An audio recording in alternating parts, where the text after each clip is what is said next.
Hey everybody, this is Amber Key, and you're listening to a Bright Idea podcast, a show that sits down with entrepreneurs to hear about the aha moment that launched their businesses. Today we're joined by our guest Rajni Rao, the owner and curator of DC-based Jungli Vintage, a colorful and funky vintage pop-up shop that focuses on the 70s, 80s, and 90s vintage.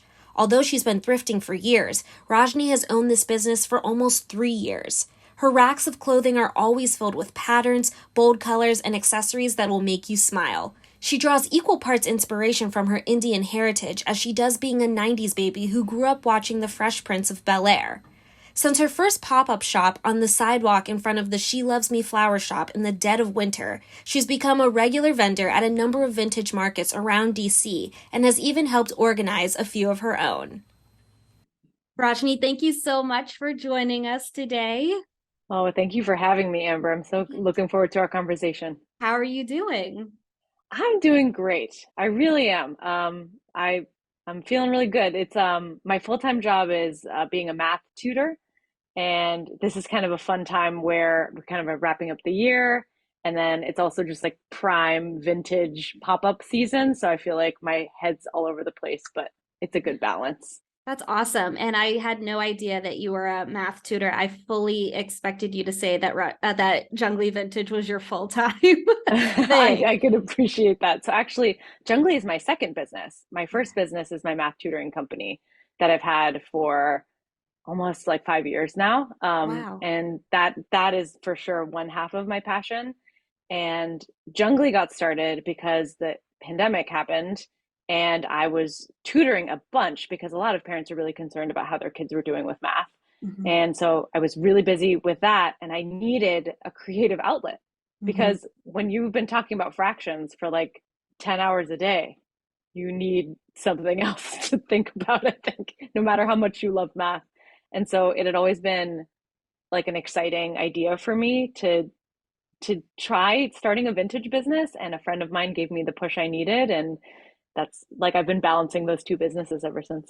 That's awesome. I want to get into a little bit of your background, but first, what I really love, I've seen it several times on your bio, and you talk about it a little bit in the content that you put on Instagram, but you grew up watching The Fresh Prince of Bel-Air.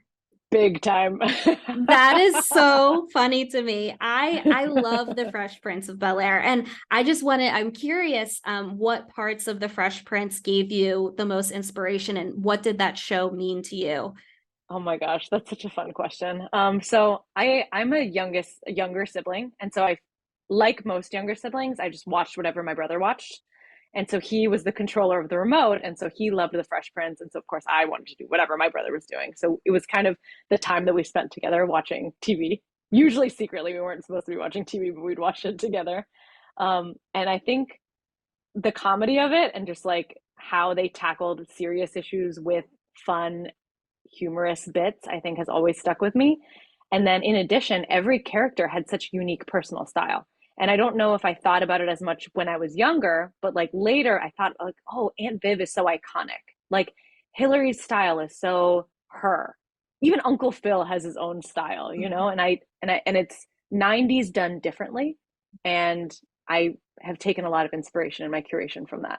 I really love that. I personally really resonate with Hillary's style. Mm. I I love to draw pieces of her style, even with the hair. I love to no, she was one of my favorite characters. So I really think that's a cool inspiration for Jungly.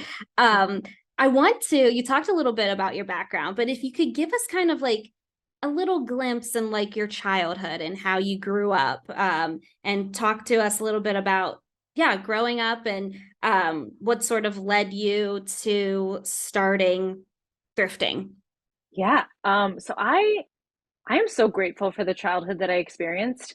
My parents are Indian immigrants. They have been in the US for a long time, and I fully believe that they wanted to give my brother and I the best of both worlds. And I commend them so much for what they offered us. Like I really truly, my parents mean so much to me.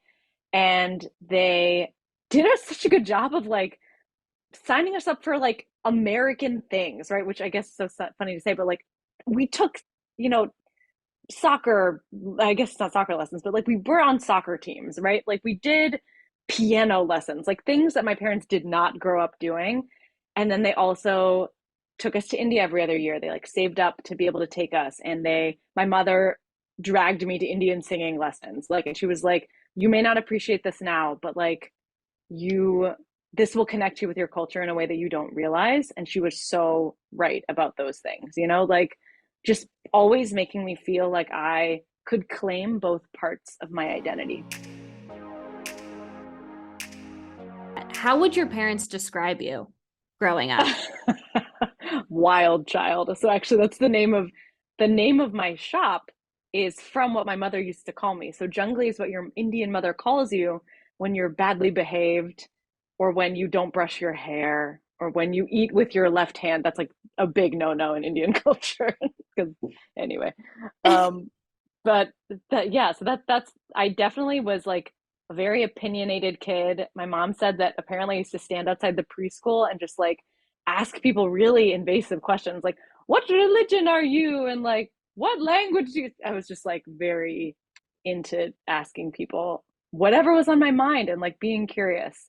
And I think like some of that wild energy, I think at times like took them aback because I would probably say the things I was not supposed to say or just like didn't always have that propriety that I probably should have had. But my dad has always said, like, we knew you had that spirit in you and we never wanted to crush it either. So it was always a balance of, you know, fostering the spirit, but, teaching social norms to Yeah, me. no, I love that. And I guess my question was going to be like, was jungly used as a negative term or was it sort of like a form of endearment? It seems like you've turned it into an endearing word, but I was just curious, like, what was that like growing up? Yeah, that's so funny. It's definitely become an endearing word for sure, and it's always fun when I'm selling, and every so often an Indian American customer will come up and they'll be like, "Oh, my mom used to call me that too." In the moment, it was definitely like it was said in like a get your act together, like your hair's all over your face, like fix that, you jungly kind of thing. I love That's that. funny. And so when you went to college, so you went through high school, you went through college, and what did you study in school? Great question. So high school in particular, I went to a math and science school where I felt very out of place. I love to sing and I love to do musical theater and I loved taking Spanish classes. And so I think like sometimes I felt very, for lack of a better word, out of place. And at times I actually just, I think, at my lowest points, I think I actually felt stupid. Like I felt like I did not belong at this school where there were a lot of other kids who loved math and science and really seemed like they knew what they were doing. I went to college. I ended up studying religion and philosophy, which was really interesting. And I met so many different walks of life, like people from different places and different political views and religious views. And I think it was really eye opening. But in college is where I actually found my passion for not only thrifting, but also working with kids. Like that was a big part of what I did with in terms of volunteering and studying. And so by the time I left college, I actually knew I wanted to be a teacher. That's what I knew I wanted to do. And so I because I hadn't studied education, I did Teach for America and I taught for 2 years in Sacramento, California. It was an amazing, wild experience. And I taught middle school math there and in DC for another 2 years after that. And I think a big reason that I wanted to teach math was I remember at times, even as a kid who was like probably better at math than some other kids, like math still managed to make me feel stupid. Like, and I wanted to take what I knew and try to find a way to help kids not feel stupid. That was like a big thing for me, and to not be so afraid of math. So at the same time where I was like learning to work with kids, there used to be a thrift store. I went to school in Charlottesville at the University of Virginia, and there was a thrift store there. Um, oh, I'm forgetting the name now. I want to say it was like Twice as Nice or something. It was like a cute pun. And I used to come back from my job and I would stop by every day, and every day there was something new. And it was really affordable. And I remember always it was just cheap enough that I could pick it up without thinking too much. And that's when I really started experimenting with my style. And then later in college, I remember visiting my brother who was living in Boston, the Fresh Prince brother. And he was like, I got to take you to this place. And he took me to a place where you could buy clothing that was secondhand in bulk. Wow. And it was like I had a religious experience. I was like, this is addictive. Like picking for stuff, weighing it, it's so cheap. I was like, oh my God, I'm done. And I think ever since then, I've just been hooked to treasure hunting, as I call it. Do you remember what the first thing you've ever thrifted? Oh, that's a great question, Amber. I don't think I do. I don't remember the first thing. I remember like things that I like that I found that I remember just like being show-stopping moments for me. Like I remember it occurred to me that I didn't have to buy things new for the first time. Where like I there used to be this crazy event in Charlottesville called Fox Fields where everybody dresses up. They probably are imbibing more things than they should, and they go to a like an equestrian event. It's like a horse race sort of thing, and they're going for the day, and everybody wears these ridiculous hats and dresses. And I remember wanting to go, and I thrifted my dress for that. And I just remember feeling like I was like, wow, my dress like looks so different. It's so unique. It was like had stripes and puff sleeves, and I remember being so proud of that dress that I thrifted. So you didn't start thrifting until you were in college? Yeah, not really. That was really the big thing. And in fact, I was just talking about like the concept of thrifting actually is not as well received in other parts of the world. That's what my mom and I were discussing. So a lot of Indian folks, especially my mom was saying like when we were growing up, it wasn't a financial thing. It was just like the concept of thrifting and wearing someone else's clothes and not knowing like who had worn them or what diseases you could get, and like that's sort of the mentality around that stuff. Mhm. And so my mom was like, this is very new to us that you go to a store and you buy stuff that was someone else's, that you have no clue about where it came from, Yeah. and you're comfortable wearing it. And I thought that was like helpful for me to remember. Like for a lot of people in other places, like it's not a common concept. Yeah. And it doesn't have to do with finances necessarily. It's a cultural thing. But they've come a long way in terms of accepting it. Now my parents go thrifting without me. It's very cool. And so can you tell us what was sort of the aha moment that led you to pull the trigger and start your own vintage secondhand clothing business? Yeah, that's a great question.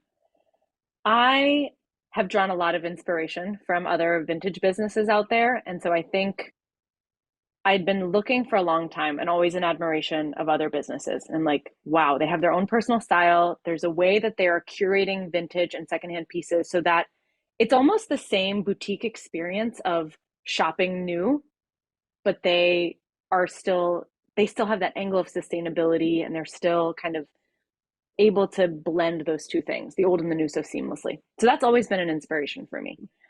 And then I think during COVID, when I was working nonstop and really missing a creative outlet, I shared with a friend of mine. We were having one of those outdoor COVID dates, where like the only time you could see your friends was like when you sat 10 feet apart. We were like sitting in a Absolutely. park. Yes. And she was kind of daydreaming about what she would do if she could. And she was sharing like her dreams, and it just kind of slipped out. Like it was like one of those things where sometimes your friend makes you feel comfortable and vulnerable enough that Yeah. you share something that you didn't realize you'd been wanting for so long. And I was like, I just really want to have a vintage shop one day. And she was like, wait, but like she was like, mine is like theater related. Like that's not going to happen for a couple of years. It's COVID. Like Mhm. you should go do that.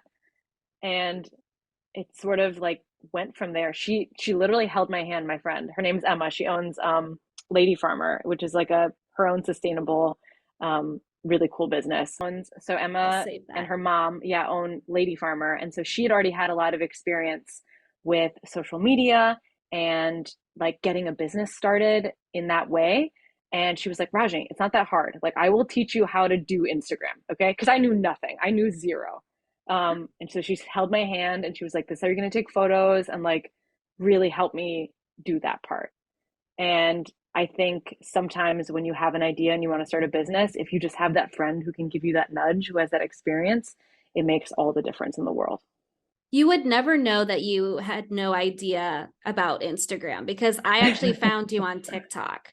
My friend, I was I my one of my friends and I love thrifting. Like that's like our thing. That's I think that's how we became friends initially. And so Wow.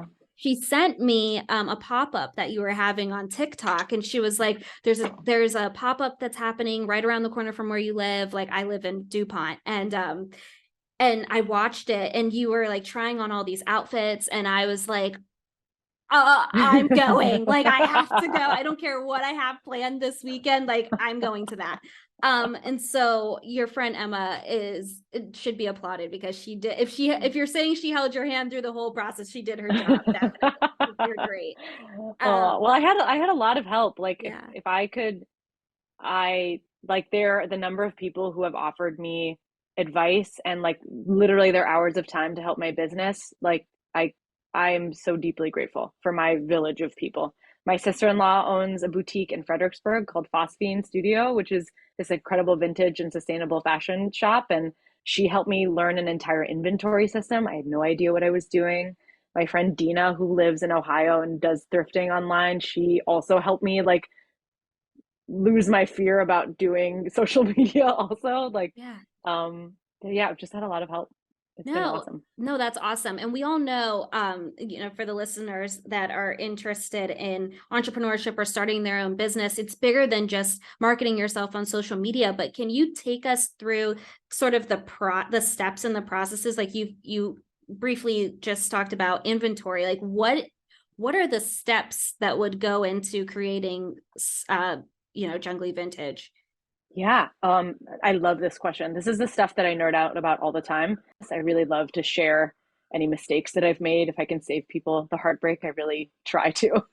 Love that. So the first thing when you're starting any business, and especially I think if it's fashion related, is you have to figure out what your point of view is. Because when you're curating secondhand, you are taking essentially what someone could maybe do on their own and you are making it easier for them. So I always say like what's your style? What's your vibe? Like what are you doing that's different than say like a thrift store where you can find everything all at once.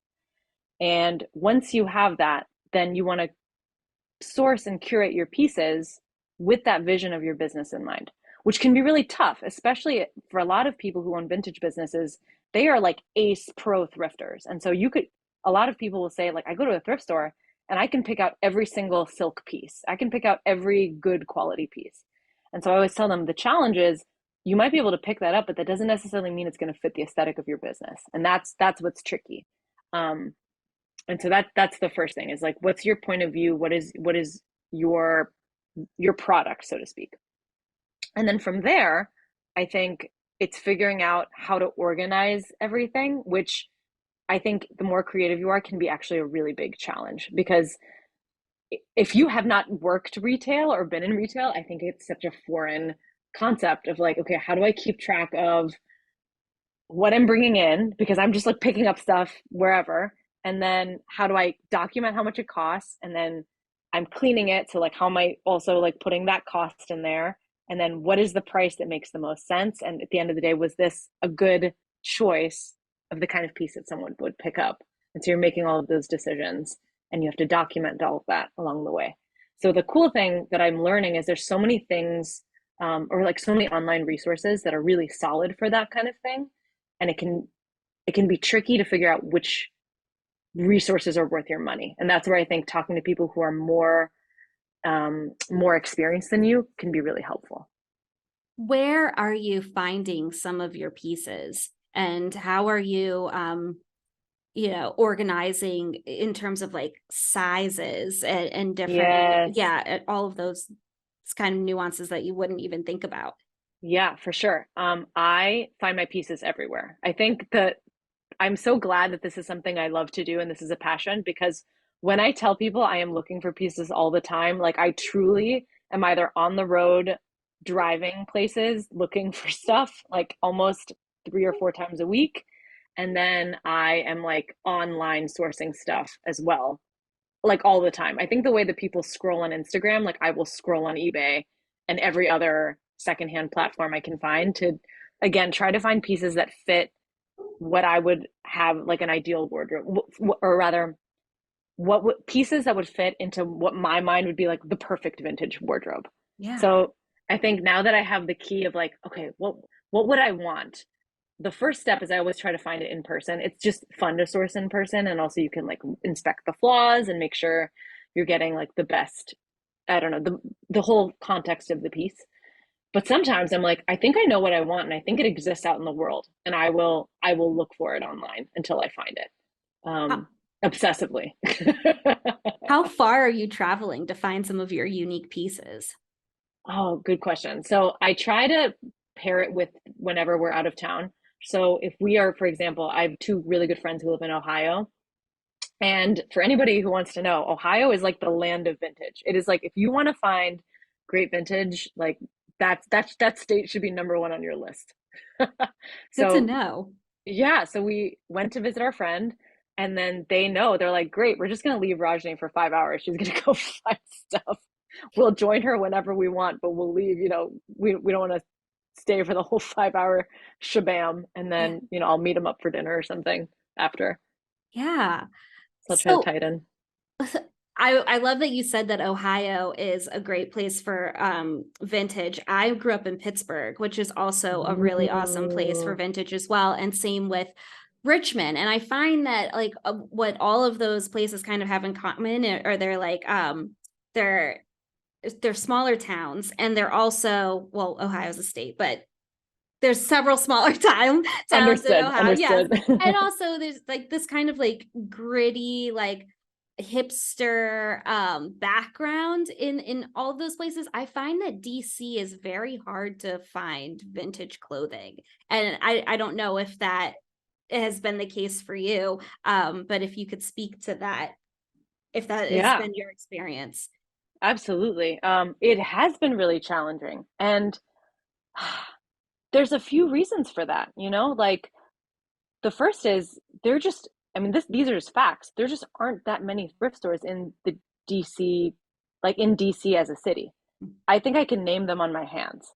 And that already is a challenge. So if you don't have a car, it's really hard to thrift in DC because you really have to go out to Northern Virginia, or you have to go to Maryland, or like somewhere else Mhm. in order to be able to find the thrift stores. And then the second thing is, and this is actually why I think pop-up culture has become so big, is there are some really great vintage brick and mortar shops in DC, but if you have been to other cities, you know that there's so many more by concentration in other cities. Like if Mhm. you go to Baltimore, there are like 10 on a block, and like nothing like that really exists in DC. And there's probably a lot of reasons for that are like beyond what I understand and know, but it's just true. Like there just aren't that many. And so thank goodness for like Meeps and some of the what is it? I want to say it's joint custody.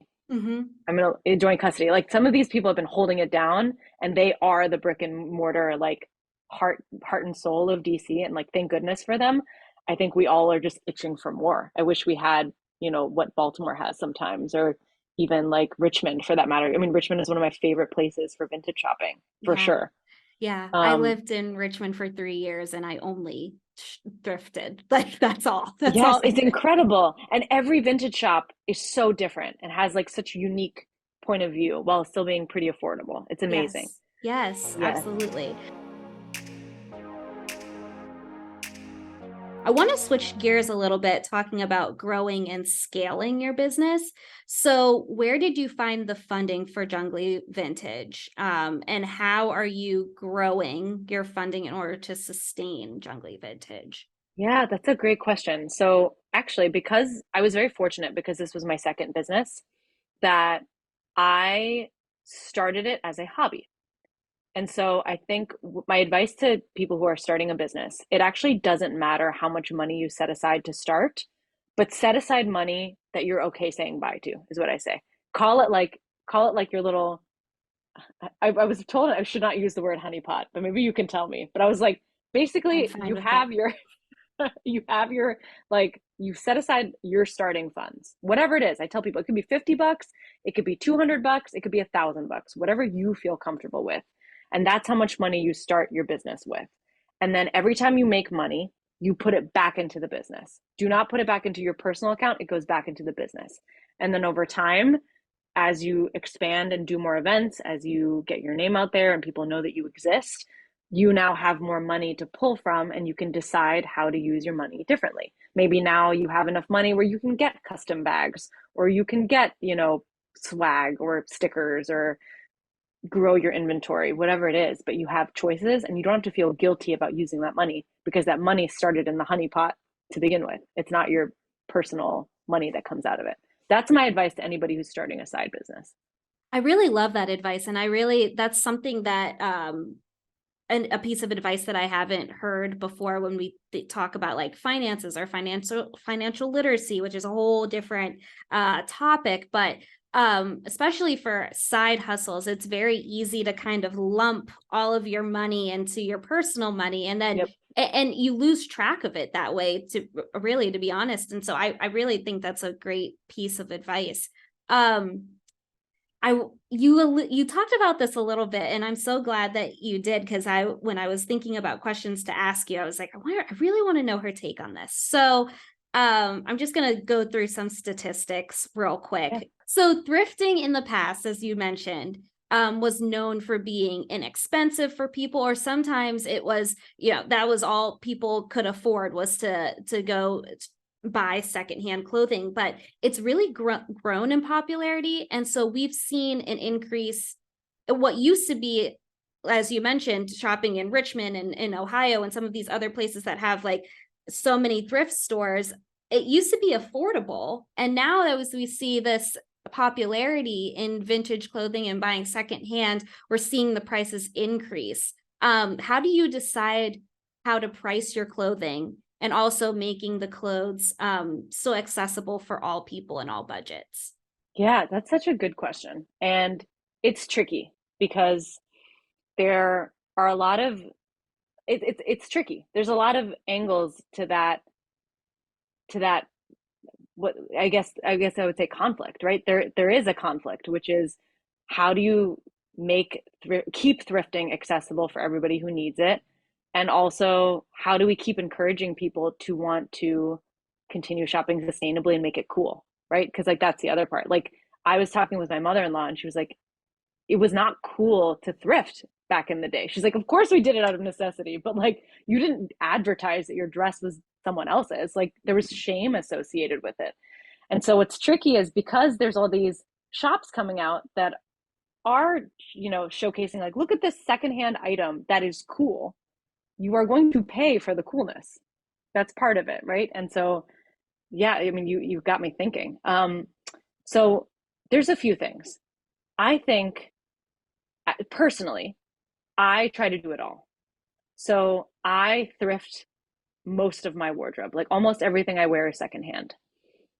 And so there are certain things that I will buy at the thrift store, because I know it's going to cost me like $2.99. Like, I don't think I've ever bought a white button down that's been more than $5. Like, I just won't do it, because I know I can find it pretty easily at just about any thrift store. And then the second piece is, I also love to shop boutique vintage stores, because I love that someone has taken the trouble to do the thrifting for me. Usually it's in like really good quality. They've like found a piece that I'm not convinced I would have found myself. I might tell myself like, oh, I could have found it. It's like, no, I don't think so. I think they found it, and I'm lucky that they found it for me, and I want it. And so that happens too. And then the last one, and this isn't quite like, I would say there's like boutique vintage stores in like, when I say that, it's more like some of the curated vintage shops that you'll see, whether that's in Baltimore, pop-up shops in DC, Richmond, wherever. And then there's a third category of things that are just really, really, really hard to find. Like, they're actually just rare items. And I think that's something else that people forget. It's like, you go to a vintage shop and you find like a Nicole Miller silk vegetable dress. Like, there are not many of those around. So like, I think knowing the brands and knowing which ones are worth spending money for and which ones are probably available at the thrift store is something that everybody can arm themselves with, so that you just know what you're buying. Like, I think the thing that I would always feel guilty about is, I would see occasionally, on Depop or online, you'll see people posting Y2K vintage, and you look carefully and it's like wet seal. Oh God, And you're no. just like, come on. Like, I want to be like, whoever's buying this, like, please let me educate you. Like, wet seal is not worth $75 or whatever it is, like that this person is selling it for. I mean, I'm exaggerating, but it's like, I think educating people about labels is so helpful for Yeah. that. So that also when you go to a vintage pop-up shop, you can tell when someone's being honest with you. A lot of the times, the vintage shops you'll go to, if they're pricing it a little bit higher and you say, hey, could you tell me a little bit about this label? They probably can. And then you'll know why it is that that's being priced what it is. I love that. I found a few statistics that I thought were pretty fun. And since you're a math girl, I think you would like this too.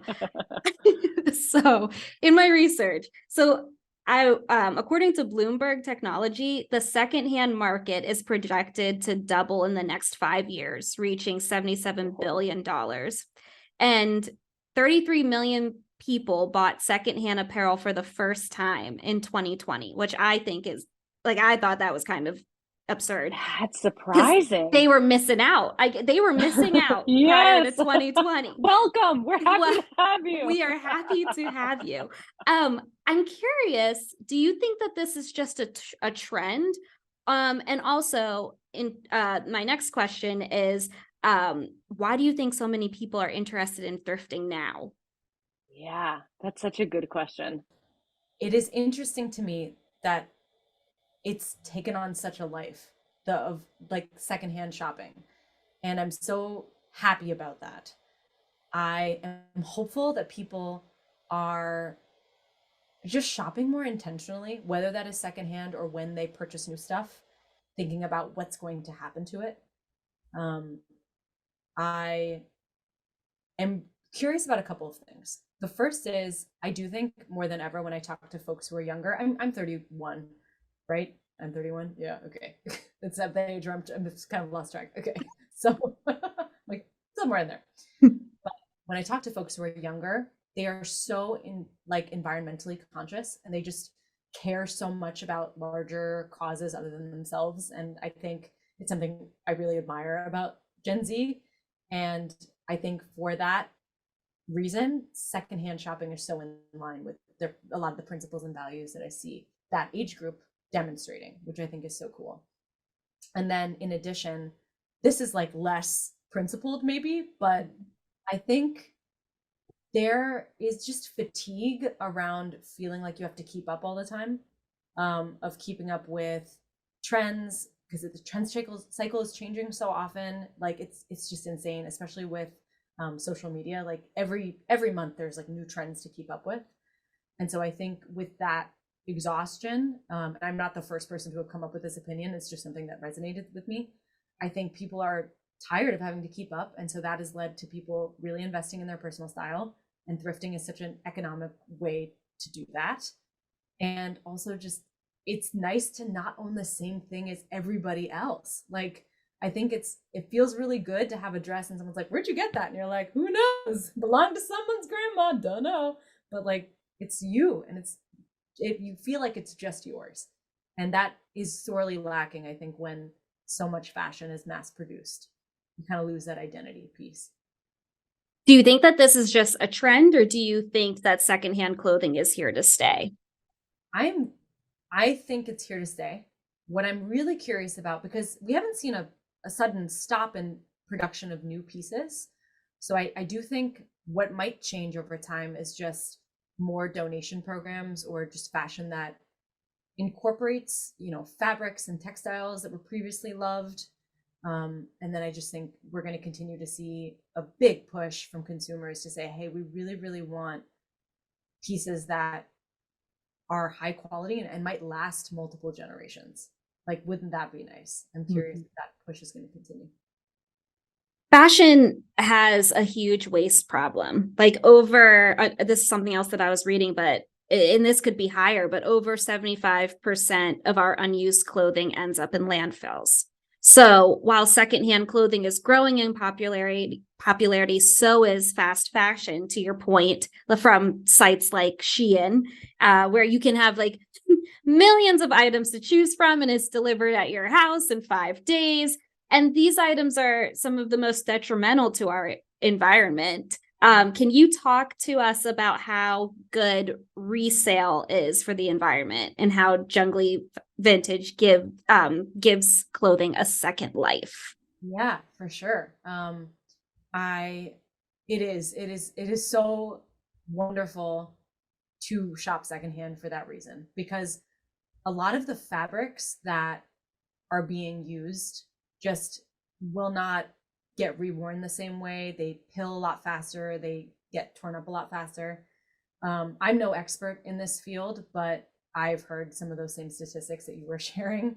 And it's just like such a little way that you can help, is like just being able to, you know, shop more sustainably and shop secondhand.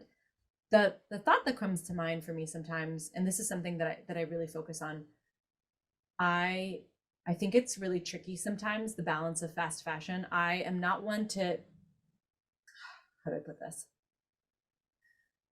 Here's where I have trouble. I work really hard to try to find vintage labels. It's like a big part of what I try to offer, because to me, I'm like, listen, I understand, I also thrift. And so if you can find it at the thrift store, and I think that you would be able to find it pretty easily, that's probably not what's going to be on my rack, because I understand that if you're a thrifter, you would not buy it from me. Mm-hmm. On the other hand, the exception that I will make about purchasing either fast fashion or modern fashion to put on my rack is when it's a plus size piece. And I realize it's because there is not enough offering at the moment for extended sizes, and that really bothers me. And so one of the exceptions I will make when curating vintage is I will purchase modern and secondhand pieces that might be fast fashion in sizes. That's a big thing that I try to do. And so the reason I say that is I think we sometimes have we sometimes miss the point when we're like, fast fashion's terrible. And like, you know, we need to get rid of it altogether. I'm like, yes, I agree. We also need to make sure that every single size is, you know, offered. Mm-hmm. And so whether that's in a vintage shop, just like working to try and find pieces that everybody gets to have, or if it's a new store and they are making new clothing with great fabric, just making sure we're also thinking about every size. Because for a long time, fast fashion companies were like the only people who were offering extended sizes. And so I think that's the other piece that we have to balance, of like thinking through this really hard problem. What are some of the unique items that people can find with Jungli fashion or Jungli Vintage? My apologies. Yeah, good question. So I try to offer as many funky patterns as I can find. That's like a really, really big one for me. And so I love just like silks that have like vegetables on them, or equestrian 2-piece sets. And I just try to offer things that I love from other decades that I think would wear really well right now in this day and age. Love that. For someone who's never thrifted, the experience can be a little daunting. Like if you go into a thrift store, it's kind of like you're going on a treasure hunt. So do you have any advice for someone stepping into thrifting for the first time? Yes, absolutely. So there's a couple of things you can do to make the experience much less overwhelming. The first is I actually recommend going to like a church thrift store or like a hospital thrift store. There's like smaller ones that aren't a unique, or they aren't, you know, a big boy thrift store. And I think sometimes like start small. Don't necessarily start with like the biggest thrift store out there. And then the second thing is familiarize yourself with certain fabrics. Like familiarize yourself with like what cotton feels like, what silk feels like. I sound so bougie, but like, you know, like touch the fabrics, like kind of get familiar with it. Because then when you're touching the racks, you don't necessarily have to pick out everything in the rack. You can kind of go by feel. Ooh. And pick out the pieces that you want.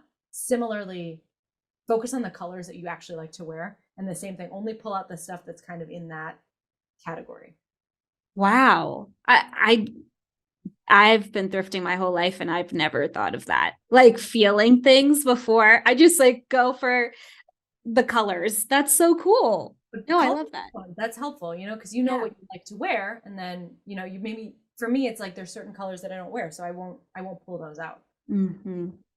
Someone who is trying to change up their style a bit. They may have like sort of like a conservative monochromatic style and they want to jump into what Jungli has to offer. What is sort of like the beginner item that you would recommend I know my instead of going full in? That's so funny. That's a great question too. So I think there's a few ways you could do it. One way is to start with an accessory, actually. Because like if you have a really defined personal style, like that's great. Like my sister-in-law and I our palettes could not be more different. But I look at everything she wears and it is so her and it is so put together. I mean, I wear like kooky rainbow, crazy cloud print stuff, and she's wearing the most chic, like, buttery neutrals and blacks. Mm-hmm. And so what I always recommend is like stay true to who you are. Accessories are such an easy way to mess around. It could be a brooch, it could be a purse, it could be a scarf, but just like something small, like dip your toe in. Mm-hmm. And then if you want to try the next level, I would say maybe try a pattern that's in the same color scheme as what you're used to. So rather than going for a different color, maybe try a different print, like maybe a silk blouse that has a little something going on, or a pair of pants that have a pattern, something new. Yeah. And then from there, maybe pick one or two new colors to try that you feel comfortable. Like colors that you've tried in the past that you're like, I kind of like how that looks on my skin, or I like, I like how I feel in green, whatever it is. And then again, invest in like one piece. Try it out. Make sure you can style it at least 3 different ways. And then slowly experiment from there. That is solid advice. What do you think is the biggest challenge you're facing with Jungli Vintage right now, and how are you tackling it? Okay, so there's a few challenges. I would say the first is trying to like be more consistent with offering things online. I am a pop-up girl through and through. I feel like that is my favorite way to interact with my customers. I love the energy of a pop-up. I love allowing people to try things in person. But the reality of the world is we live in an e-commerce world. And so having pieces that can then be available to people who either can't make a pop-up and this brings a smile to my face that there are people in other states and other countries who want to purchase pieces from me, making that easy and accessible for them is a big priority for me. So that's my big summer project actually, is to try to really systematize drops and make them really consistent. And so you run Jungly all by yourself. Do you have like a social media person or anything? That's me. Oh my God, that's so dope. But also I couldn't imagine. Is it stressful? Is it stress you out? That's very kind of you to ask. I love it. I really do. I forget that it's work. And I work most days doing my other business. But Saturdays are my Jungly day. And my husband always reminds me, like, you work 7 days this week, right? And I'm like, no, I didn't. Jungly doesn't count, like that's different. Yeah. But No. I think where I feel like I suffer is that consistency, because some weeks, like if things come up and I'm like, oh no, I didn't photograph the inventory, or gosh, like I didn't get my collection ready in time and I also have a pop-up, that's when I really feel the pinch of not having enough time. What's one lesson your job has taught you that you think everyone should learn at some point in life? Oh my goodness. There's a few, but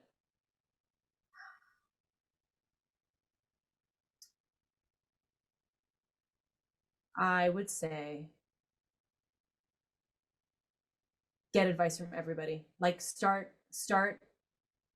cultivating relationships with people who are better than you at what you want to do. It's very important. Like, do not be afraid to be around people who are superior. That is the way you will become superior. And so I am deeply grateful, and I say this all the time, but the number of people that have helped me do this business who are superior at the various facets of the things that I've had to do has helped me build the business and be much less afraid. So that's one. The second one is find a mentor, and like once you trust them, like follow them to the ends of the earth. I think that's the other thing. I am very fortunate. I have a wonderful mentor in my life. She has been instrumental in building both of my businesses, and her wisdom has been one of the reasons that I've been able to do any of this stuff.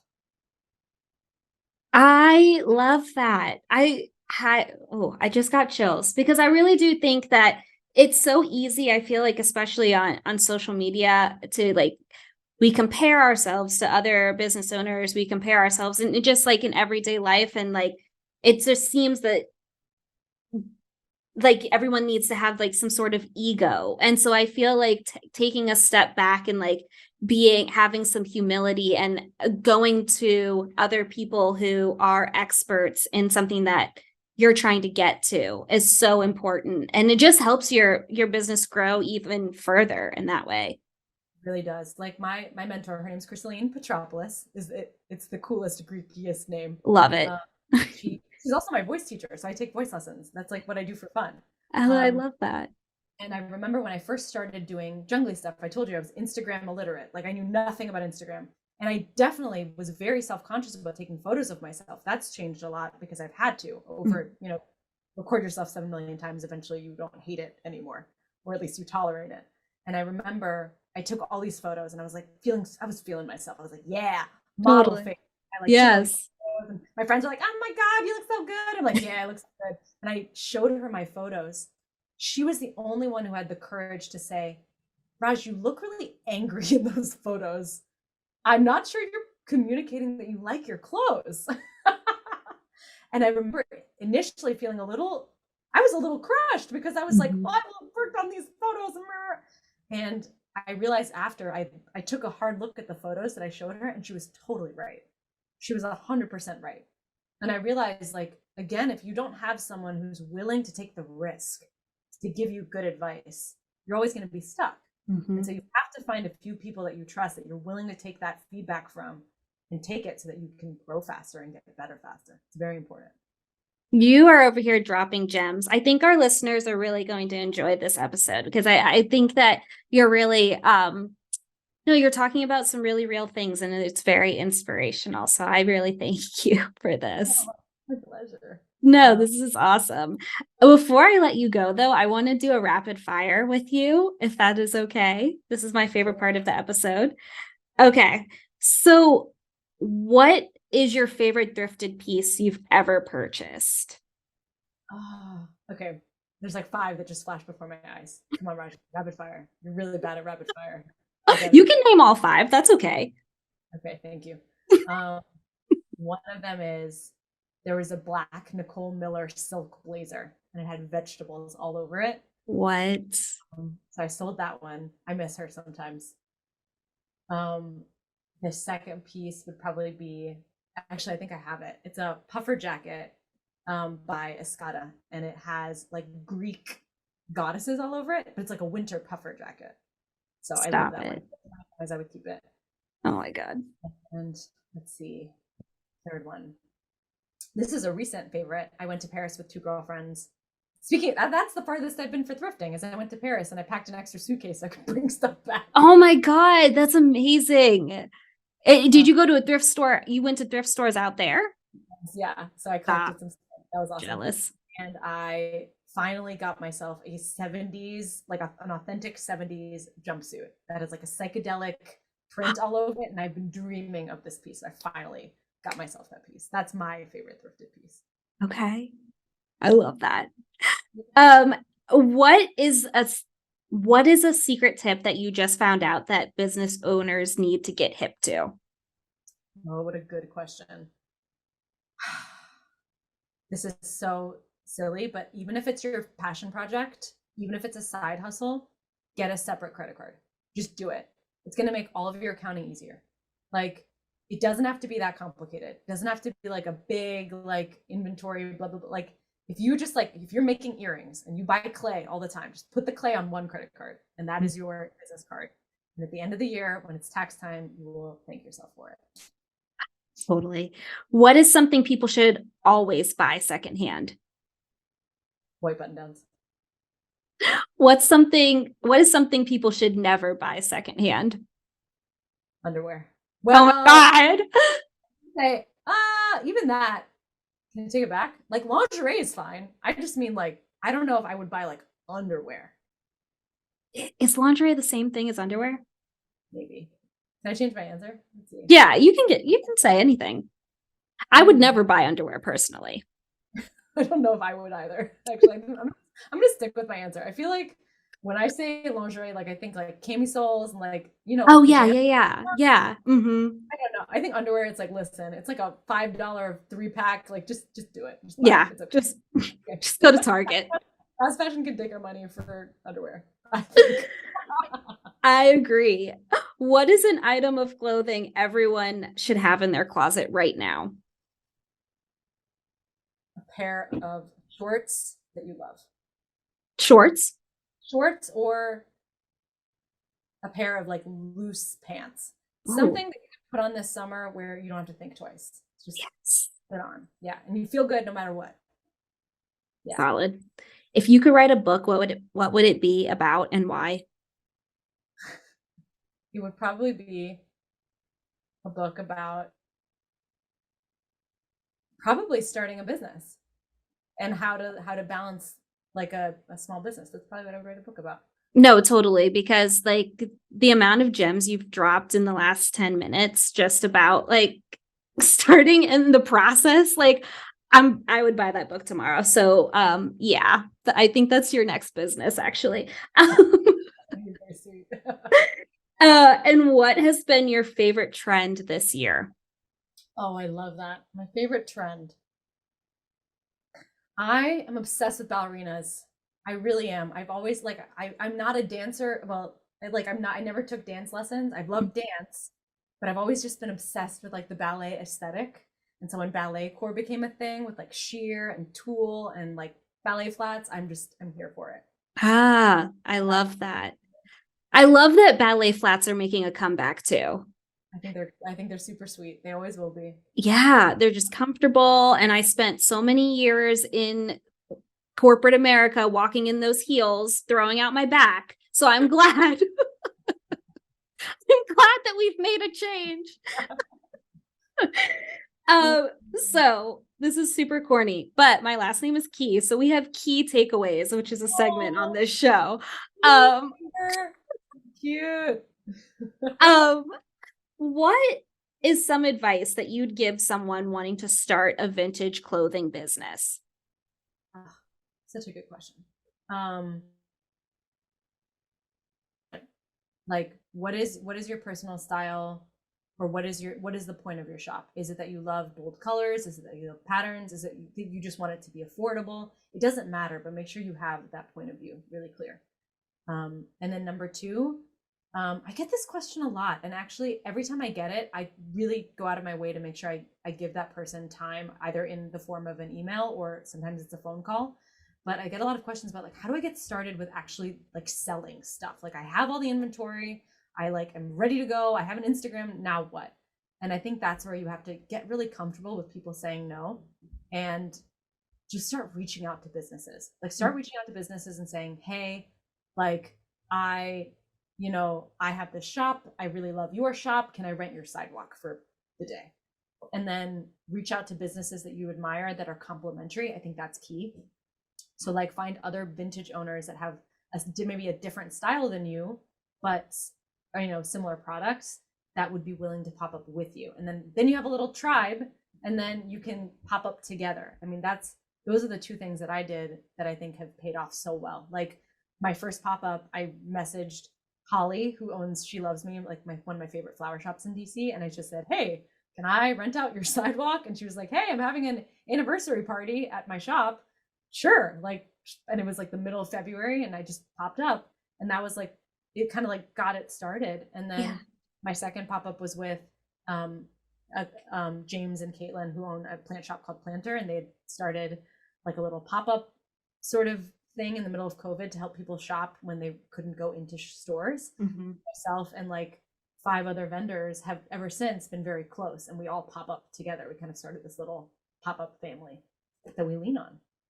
When you did your first pop-up, how many pieces did you sell? Or how many pieces did you offer? I had like a rack and a half. Like it was not much. Okay. Yeah, That's encouraging for someone who's starting out. Like, how many pieces should you have to start out? totally. I would suggest maybe like you want to get like maybe 2 full racks and then maybe a small table. That's plenty. Like I had really maybe a rack of clothing that I spread across 2 racks, make it look full. Yeah. But yeah, you just have to get started. I think so many people are just afraid of that first step. And I heard someone say this advice, and I repeat it to myself often, which is that whatever it is that you want to do, someone much less talented than you is actually doing it. So like you just need to go do the thing. Like, Amen. is so much more important than any other negative self-talk you are giving yourself. Yeah. What's next for Jungli Vintage? Oh, what a great question. My hope is a lot more pop-ups coming up in the fall. And I've been experimenting with having other models, and that's been so much fun. So it's not just my face on my Instagram anymore. And so I think just continuing to make those collections available online and hopefully maybe expand the team with time. So cool. And where can we find you? Thanks for asking. If you want to know about just the pop-up community in general, I love to post about vintage events, not just mine, but any vintage events that I know are happening in DC. Check out my TikTok for that. And then, so that's Jungli_vintage. Jungli_vintage. And then for actually shopping with me, you can see my newest drops on Instagram. Again, same handle, Jungli_vintage, or check out my website where I try to do drops like at least once a month, but hopefully more often. And that's shopjungli.com. So cool. Thank you so much for talking to us today. What a pleasure, Amber. Thank you. Thank you, Rajni. That's it for this week's episode of A Bright Idea. Tune in each week as we interview entrepreneurs to find out their aha moments that launched their businesses. Today's episode featured Rajni Rao, owner of Jungli Vintage. You can support her business by purchasing her items on shopjungli.com. You can also follow her on Instagram and TikTok at Jungli_vintage to stay updated on her next pop-up shops. That's Jungli, spelled Jungli. We're building a community of support here on A Bright Idea, so follow her on Instagram, give her reviews, and tell all your friends. You can listen to A Bright Idea on Spotify, Apple Podcasts, and anywhere else you listen to podcasts. Until next time, I'm Amber Key.